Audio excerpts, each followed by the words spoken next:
அஸ்ஸலாமு அலைக்கும் வரஹ்மத்துல்லாஹி வபரகாத்துஹு. இந்த 4 வார்த்தையை நாம் கூறினால் 4 விஷயத்தை அல்லாஹ் நீக்கி விடுகின்றான்.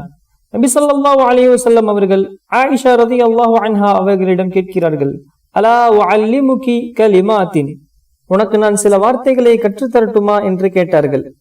அவற்றை நீ கவலையான நேரத்தில், துக்கமான நேரத்தில் நீங்கள் கூறிக்கொள்ளலாம் என்று நபி ஸல்லல்லாஹு அலைஹி வஸல்லம் அவர்கள் கூறினார்கள். என்று கூறிவிட்டு, அல்லாஹ் அல்லாஹ் ரப்பி லா உஷ்ரிகு பிஹி ஷைஆ, அல்லாஹ் என்கிற வார்த்தையை 2 முறை கூறிவிட்டு, அல்லாஹ் தான் என்னுடைய இறைவன், அவனுக்கு நான் எதை கொண்டும் இணை வைக்க மாட்டேன் என்று நபி ஸல்லல்லாஹு அலைஹி வஸல்லம் அவர்கள் கூறினார்கள். 4 வார்த்தை அல்லாஹ் ரப்பி லா உஷ்ரிகு பிஹி ஷைஆ, இதை கூறினால் கவலை, சோகம், துக்கங்கள், நெருக்கடி, நோய் இதையெல்லாம் அல்லாஹ் நீக்கி விடுகிறான் என்று நபி ஸல்லல்லாஹு அலைஹி வஸல்லம் அவர்கள் கூறினார்கள்.